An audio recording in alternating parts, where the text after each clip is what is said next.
Good evening to all of you प्यारे दोस्तों, आप सभी का वेलकम, स्वागत है आप सभी का। आज मैं आपसे बात करूंगा पॉलिनोमियल के सेकंड एपिसोड के बारे में। इससे पहले आपने स्टोरी सीखा था पॉलिनोमियल के पहले एपिसोड के बारे में।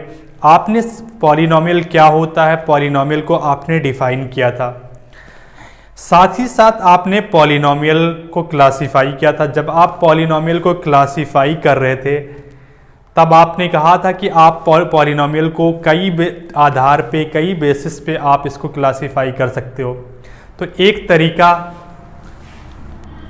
तरीका जिसके आधार पर पॉलिनोमियल को और क्लासीफाई किया जा सकता है, जैसे आपने रियल नंबर के चैप्टर में आपने पढ़ा था कि इंटीजर को जब आप क्लासीफाई कर रहे थे, जब आप इंटीजर को क्लासीफाई कर रहे थे तब आपने कहा था कि पॉजिटिव इंटीजर अलग होता है, निगेटिव इंटीजर अलग होता है, लेकिन जीरो को आपने अलग से क्लासीफाई किया था। जीरो को आपने क्या कहा था? जीरो को आपने कहा था कि ये जीरो इंटीजर होगा, न्यूट्रल है यानी जीरो इंटीजर होगा। जीरो का ना तो पॉजिटिव इंटीजर से लेना देना है, जीरो का ना तो निगेटिव इंटीजर से कोई लेना देना है। तो आपने जब वहाँ पर रियल नंबर के चैप्टर में आपने इंटीजर को क्लासीफाई करते वक्त जीरो को अलग से क्लासीफाई किया, तो यहाँ पर जब आप पॉलिनोमियल को क्लासीफाई कर रहे हो तो जीरो पॉलिनोमियल को आप अलग से क्लासीफाई कर रहे हो। अब आपका सवाल होगा कि जीरो पॉलिनोमियल क्या होता है? तो मैं आपसे कहूँ कि जीरो को ही जीरो पॉलिनोमियल कहते हैं। कांस्टेंट पॉलिनोमियल और जीरो पॉलिनोमियल में डिफरेंस होता है, फ़र्क होता है। कांस्टेंट पॉलिनोमियल वे पॉलिनोमियल होते हैं जिनकी डिग्री जीरो होती है। जिनकी डिग्री जीरो होती है वे कांस्टेंट पॉलिनोमियल होते हैं, लेकिन जीरो पॉलिनोमियल जीरो को ही कहते हैं। जीरो पॉलिनोमियल और जीरो ऑफ पॉलिनोमियल, इन दोनों में भी फ़र्क है। जीरो पॉलिनोमियल और जीरो ऑफ पॉलिनोमियल, इनमें क्या अंतर है, क्या डिफरेंस है, ये जानने की कोशिश करते हैं। प्यारे दोस्तों, मैं आपको बता दूं कि YouTube पे मेरा आने का मकसद ये है कि ये मकसद नहीं है कि मैं बहुत सारे स्टूडेंट को जोड़ सकूं, बहुत सारे लोगों को जोड़ सकूं, ऐसा नहीं है। मैं चाहता हूं कि अगर क्वालिटी और क्वांटिटी के साथ आपको पढ़ाऊं तो वो YouTube पे भी 5% स्टूडेंट ऐसे हैं जो पढ़ना चाहते हैं। तो आपको जहाँ 5% स्टूडेंट मिलेंगे आपको पढ़ने के लिए, वहीं साथ ही साथ आपको 2-3% टीचर भी मिलेंगे आपको जो लगातार ईमानदारी के साथ YouTube पे पूरा सिलेबस करा सके। तो मैं चाहता हूँ कि आपके साथ आप पूरी हर एतबार से आपको फ्री कोर्स कराऊँ, यानी हाई स्कूल की मैथ को आसानी से पूरा कंटेंट आपको प्रोवाइड करूँ, वो क्वालिटी और क्वांटिटी के साथ। कितने व्यूज़ आ रहे हैं ये मायने नहीं रखता मेरे लिए, मैं सिर्फ आपको सिखाऊंगा, हर एतबार से सिखाऊंगा, कोशिश करूंगा कि हर आपको सेटिस्फाइड करूं पूरी तरीके से। तो मेरा मकसद ये नहीं कि व्यूज़ बढ़ रहे हैं या लाइक बढ़ रहे हैं तभी मैं पढ़ाऊं, ऐसा नहीं है। मैं पढ़ाऊंगा, बिल्कुल हर एतबार से पढ़ाऊंगा। तो आइए सीखते हैं इनमें फ़र्क क्या है। जीरो पॉलिनोमियल जिसे कहते हैं आप, और जीरो ऑफ पॉलिनोमियल को हिंदी में कहते हैं बहुपद का शून्यक, या आप इसे बोल सकते हो जीरो या रूट्स या सॉल्यूशन ऑफ पॉलिनोमियल।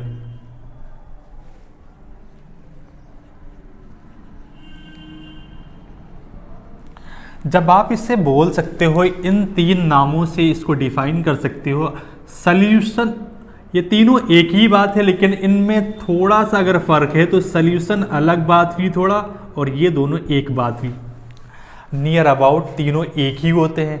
अगर जीरो, रूट्स और सॉल्यूशन ऑफ पॉलिनोमियल आपको डिफाइन करना है तो मैं आपसे सवाल करूं, समझाने की कोशिश कर रहा हूं, ध्यान दीजिएगा।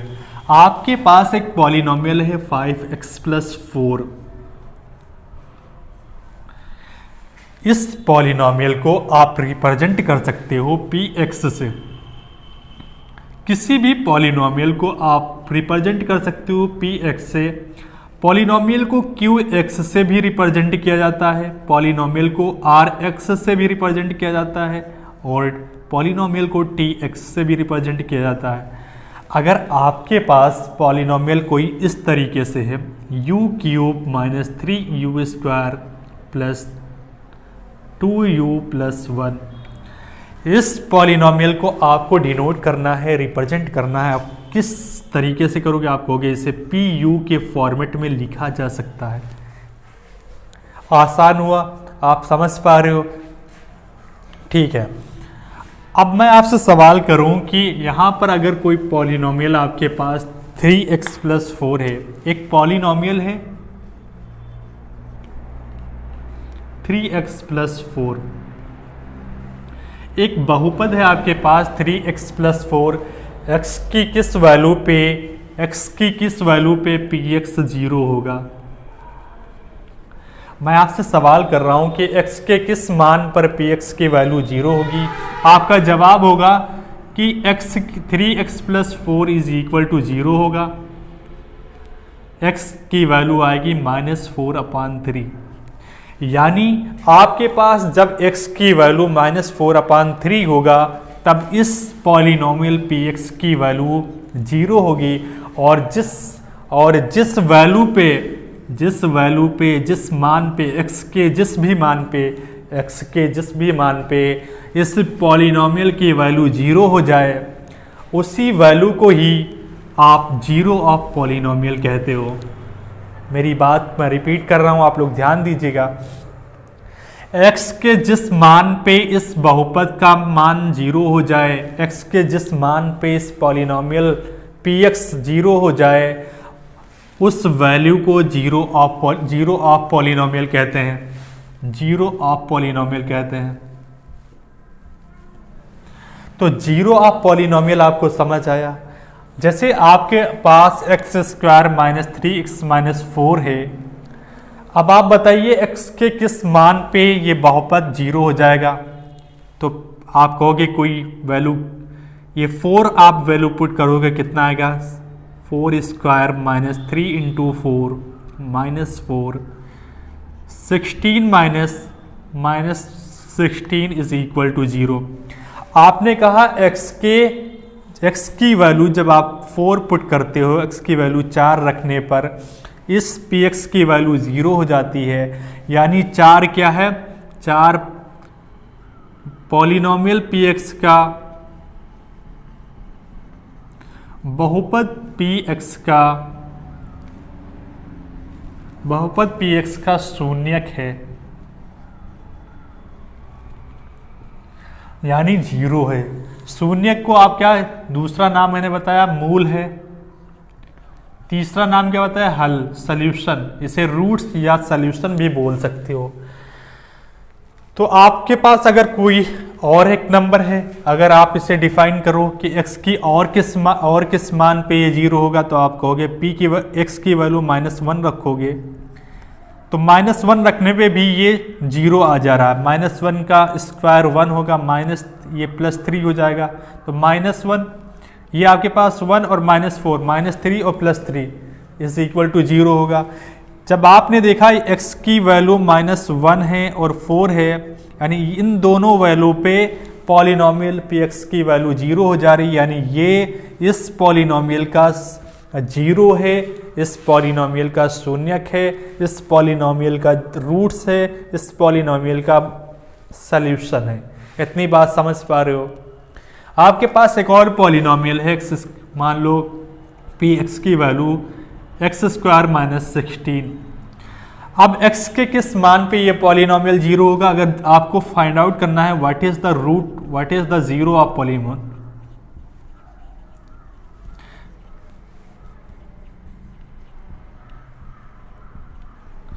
इस बहुपद का शून्यक क्या है, इस बहुपद का हल क्या है, इस बहुपद का मूल क्या है, ये आपको फाइंड आउट करना है। क्या करोगे? आप कहोगे x के किस मान पे ये 0 होगा? आप कहोगे x² minus 16 is equal to 0। x² is equal to 16, x की वैल्यू ±4, यानी आपके पास ±4 जो है वो इस बहुपद px का 0 है, रूट्स है, सॉल्यूशन है, शून्यक है, मूल है, हल है। इतनी बात समझ पा रहे हो?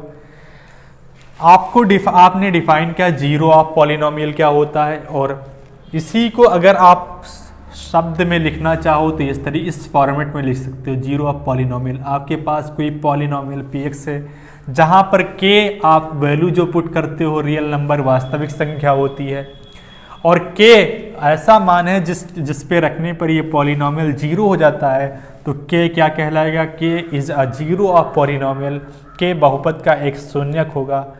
ये मैंने आपको समझाने की कोशिश की, आपको आसानी से समझ आया होगा। तो तरीका ये है, अब जैसे जीरो ऑफ लीनियर पॉलिनोमियल क्या होता है, मैं आपसे कहूं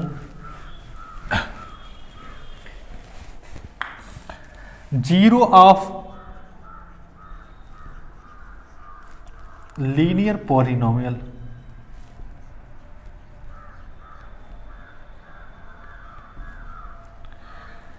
रैखिक बहुपदों का जिस शून्यक, रैखिक बहुपद का शून्यक। अब आपके पास मैंने जैसे कहा था 5x + 6 कोई है आपके पास पॉलिनोमियल px, x के किस मान पे ये जीरो होगा, आप कहोगे px जीरो करना होगा, यानी 5x + 6 = 0 होगा। x की वैल्यू क्या आएगी, -6/5 आएगा। आप कहोगे -6/5 इस पॉलिनोमियल px का शून्यक है, जीरो है, रूट से सॉल्यूशन है, ये आपने आसानी से फाइंड आउट किया। इतनी बात आप लोग समझ पाए।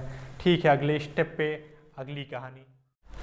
आपसे बात कर रहा हूँ जीरो ऑफ लीनियर पॉलिनोमियल की। आप स्टोरी सीख रहे हो रैखिक बहुपदों का शून्यक, क्या मायने हुआ, क्या अर्थ होता है, ये जानने की कोशिश। आपको मैंने सिखाया कि आपके पास एक पॉलिनोमियल px है, यानी ax + b आपके पास एक बहुपद है। x के किस मान पे इस पॉलिनोमियल की वैल्यू जीरो होगी, आप कहोगे ax + b = 0 रखने पर x आता है -b/a, और x के जिस मान पे ये वैल्यू इस पॉलिनोमियल की वैल्यू जीरो हो जाए वही इस पॉलिनोमियल का शून्यक होता है। तो आपने देखा x यानी शून्यक क्या होगा, -b/a। a क्या है, x का कोफिशिएंट है, और b क्या है, कांस्टेंट है। आपने देखा कोफिशिएंट का और शून्यक का कोई ना कोई रिलेशन आपने फाइंड आउट किया, जो आपने ये लिखा है। आइए ज्योमेट्रिकल सेंस की बात करता हूँ आपसे कि लीनियर पॉलिनोमियल को आप कैसे डिफाइन करते हो ग्राफ में। क्या px को आप y से रिप्रेजेंट कर सकते हो। आपके पास एक पॉलिनोमियल 2x + 3 है, x की वैल्यू अगर आपने -2 रखा तो क्या आया y की वैल्यू, आप कहोगे y की वैल्यू -1 आई। x की वैल्यू अगर आप 1 रखते हो तो y की वैल्यू कितनी आती है, 5 आती है। जब आपने x की वैल्यू -2 रखा तब y की वैल्यू 1 आई। जब आपने x की वैल्यू 1 रखा तो y की वैल्यू 5 आई। ये आपके पास ग्राफ है, इसे x एक्सिस से रिप्रेजेंट करते हो, इसे पॉजिटिव y एक्सिस कहते हो। इसे पॉजिटिव x एक्सिस क्यों कहते हो, क्योंकि जो भी डिस्टेंस आप कवर करोगे वो पॉजिटिव डिस्टेंस कवर करोगे, जो भी डिस्टेंस यहाँ पर आप कवर करोगे वो पॉजिटिव डिस्टेंस कवर करोगे, जो डिस्टेंस आप इधर कवर करोगे वो नेगेटिव डिस्टेंस कवर करोगे। इसीलिए इसे नेगेटिव x एक्सिस कहते हैं, और ये इसे आप नेगेटिव y एक्सिस कहते हो क्योंकि नेगेटिव डिस्टेंस कवर करते हो। इसे आपने क्वाड्रेंट में पढ़ा होगा कि फर्स्ट, सेकंड, थर्ड और फोर्थ क्वाड्रेंट के नाम से ये ओरिजिन होता है। ये ग्राफ है आपके पास, आपने नंबर्स को रिप्रेजेंट किया 1 2 3 4 1 2 3 4 -1 2 3 4 -1 2 3 4। अब आइए दो निर्देशांक, दो कोऑर्डिनेट है आपके पास, -2 -1, और दूसरा क्या है 1 और 5। जब आपने इस पॉइंट, इस निर्देशांक को ड्रॉ किया, आपने देखा आपके पास ये है, ये -2 है और ये -1 है, यानी ये यहाँ पर कहीं लाई करेगा। अगर ये यहाँ पे लाई करता, एग्जिस्ट करता है, तो आपने देखा 1 और 5 यहाँ पर कहीं लाई करेगा। इन दोनों को आपने ज्वाइन किया तो आपने देखा कहीं ना कहीं इस पॉइंट पे x एक्सिस पे इंटरसेक्ट करता है। जहां पर ये इंटरसेक्ट करता है यानी -1 से -2 के बीच ये एक इंटरसेक्ट करते हैं x एक्सिस। अगर ये एक्स एक्सिस पे -1 और -2 के बीच इंटरसेक्ट करते हैं, यानी -3/2 जीरो पे इंटरसेक्ट करता है। आपको पता है एक्स एक्सिस पे y का मान 0 और y एक्सिस पे x का मान 0 होता है। देखिए एक्स एक्सिस पे ये क्या y आते आते थे 0 हो गया, और ये y एक्सिस है अगर ये x आते आते यहाँ पर 0 हो गया। आप मान लीजिए ये एक्स एक्सिस और y आपने देखा ऊपर से आते आते 0 हो गया, और ये अगर आपके पास सेम सिनेरियो में इसका अपोजिट y एक्सिस पे होता है। इतनी बात आप लोग गेन कर पा रहे हो। अब आप एक और बात आप अगर नोटिस करो कि अगर यहाँ पर x की जितनी हाईएस्ट डिग्री होती है, हाईएस्ट पावर ही हाईएस्ट डिग्री होती है, आपने x की पावर 1 है, लीनियर पॉलिनोमियल में आपके पास x की पावर 1 है, यानी ज़्यादा से ज़्यादा इसके रूट होंगे, जो 0 होगा वो 1 होगा। दुनिया की कोई ताकत इसके रूट इसके 0 2 नहीं कर सकता। क्यों नहीं? लीनियर पॉलिनोमियल में हाईएस्ट डिग्री 1 होती है और उससे ज़्यादा रूट नहीं हो सकते। दुनिया की कोई ताकत इसे 2 नहीं कर सकता, इसके सल्यूशन फाइंड आउट 2 नहीं कर सकता। इसका सल्यूशन इसके 0 इसके रूट 1 ही होंगे। जितनी डिग्री होती है उतने ही रूट होते हैं, उतने ही सल्यूशन होते हैं, उससे ज़्यादा नहीं हो सकते, उससे कम हो सकते हैं। हो सकता है ये कहीं पर भी एक्स एक्सिस को इंटरसेक्ट ना करे, हो सकता है ये। हाँ, और आपको एक बात याद रहे कि लीनियर पॉलिनोमियल एक सीधी रेखा होती, एक स्ट्रेट लाइन होता। आपने देखा कि ज्वाइन किया, ये एक स्ट्रेट लाइन है, सीधी रेखा है। ये ऐसे भी हो सकता है, तो यानी और जहाँ अगर एक्स एक्सिस को नहीं इंटरसेक्ट करेगा तो ऐसे भी हो सकता है, यानी इसके रूट इसके 0 1 भी नहीं हो सकते, लेकिन अगर होंगे तो ज़्यादा से ज़्यादा 1 ही होंगे। इतनी बात आप लोग गेन कर पा रहे हो। अब बात कर रहा हूँ क्वाड्रेटिक की, द्विघात बहुपद की। क्वाड्रेटिक में आपको मैं बताऊं कैसे बनता है फिगर। आप कहोगे अगर कोई क्वाड्रेटिक होगा तो उसका फिगर इस तरीके से बनता है। क्वाड्रेटिक में डिग्री क्या होती है? 2 होती है, यानी इसके सल्यूशन जो होंगे ज़्यादा से ज़्यादा 2 ही हो सकते हैं। 2 से ज़्यादा कोई दुनिया की कोई ताकत इसके सल्यूशन 2 से ज़्यादा नहीं कर सकता। अगर क्वाड्रेटिक इक्वेशन के सल्यूशन रूट और 0 को 2 से ज़्यादा कोई नहीं कर सकता, यानी मैक्सिमम 2 ही होंगे, और कम तो हो सकता है ये एक भी सल्यूशन हो। यहाँ पर अगर ड्रॉ करोगे, अगर यहाँ पे ड्रॉ करोगे तो ये एक पैराबोला है, कहीं पर भी ना एक्स एक्सिस पे इंटरसेक्ट कर रहा है ना वाई एक्सिस पे इंटरसेक्ट कर रहा है, यानी आपने देखा कि इसका कोई भी सल्यूशन नहीं है। और जब सल्यूशन नहीं है तो हो सकता है अगर मैक्सिमम क्वाड्रेटिक इक्वेशन में 2 हो सकता है 1 हो सकता है 0 हो जाए, लेकिन 2 से ज़्यादा नहीं हो सकता। लीनियर में क्या हो सकता है? 1 हो सकता है, 0 हो सकता है, लेकिन 1 से ज़्यादा नहीं हो सकता। ऐसे ही क्यूबिक में यहाँ पर पैराबोला आप ऐसे भी बना सकते हो, ऐसे भी बना सकते हो, ऐसे भी बना सकते हो, लेकिन अगर आप क्यूबिक की बात करूँ, त्रिघात बहुपद की बात करूँ, तो वो अगर आपके पास है तो मान लो ये है ऐसे, यानी ज़्यादा से ज़्यादा 3 सॉल्यूशन होंगे, यानी ज़्यादा से ज़्यादा 3 रूट होंगे, 3 0 होंगे, 3 से ज़्यादा नहीं हो सकते। क्यूब में क्या होगा? 3 होगा, या तो 2 होगा, या तो 1 होगा, या तो 0 होगा, इससे ज़्यादा नहीं हो सकता। इतनी बात आप आसानी से समझ पा रहे हो। सारी एक्सरसाइज इसी पे आपकी फर्स्ट वाली कंप्लीट हो जाएगी। जितना कॉन्सेप्ट मैंने आपको सिखाया है इसी पे फर्स्ट एक्सरसाइज कंप्लीट होती है। आपसे बात कर रहा हूँ प्रश्नावली 2.1 की। आप स्टोरी सीखोगे एक्सरसाइज 2.1 की। मैंने आपको सिखाया कि स्टोरी आप आसानी से कंप्लीट कर सकते हो। कैसे? आपने देखा पहले सवाल पे आते हैं कि आपको क्या फाइंड आउट करना है? पॉलिनोमियल px का 0 फाइंड आउट करना है। कितने नंबर ऑफ p0 होंगे ये आपको फाइंड आउट करना है। अब बताइए, आपने देखा कि ये एक स्ट्रेट लाइन, एक सीधी रेखा, और मैंने आपको बताया था कि सीधी रेखा किस में होता है? एक लीनियर पॉलिनोमियल में होता है। और ये तो एक्स एक्सिस को कट नहीं कर रहा है, और मैंने आपको सिखाया कि एक्स एक्सिस पे जितनी बार कट करेगा उतने ही नंबर ऑफ 0 होंगे। कोई भी आपका ग्राफ होगा, अगर वो एक्स एक्सिस पे जितनी बार कट करेगा उतने ही नंबर ऑफ 0 होंगे। आपने देखा कि ये एक्स एक्सिस को कहीं भी नहीं कट कर रहा है, यानी नंबर ऑफ जीरो कोई नहीं होगा, यानी नो नंबर ऑफ जीरो, इसका कोई सल्यूशन नहीं होगा, कोई रूट नहीं होगा, कोई जीरो नहीं होगा। अब यहाँ दूसरे की बात करूँ, आपने देखा ये यहाँ से होते हुए ये वाई एक्सिस को कट किया, फिर यहाँ से होते हुए एक बार एक्स एक्सिस को जब ये ग्राफ एक बार एक्स एक्सिस को कट किया तो यानी इसका जीरो कितने होगा, 1 होगा। अब इस ग्राफ की बात करूँ तो ये कितनी बार कट किया, 1, 2 और 3 बार, यानी ये 3 बार कट किया तो इसके नंबर ऑफ जीरो कितने होंगे, 3 होंगे। आपको कि ये पैराबोला है तो ये क्वाड्रेटिक का हुआ, यानी 2 बार एक्स एक्सिस को कट कर रहा है तो यानी इसके नंबर ऑफ जीरो 2 होंगे। बाकी और सवाल जो हैं जो मैं नहीं बना पाया हूँ ग्राफ, आप उनको खुद फाइंड आउट करने की कोशिश करिए, ठीक है। एक्सरसाइज कंप्लीट होती है, आपने आसान किया, बहुत आसानी से इसको टैकल किया। एक्सरसाइज 2.1 की स्टोरी आप आगे सीख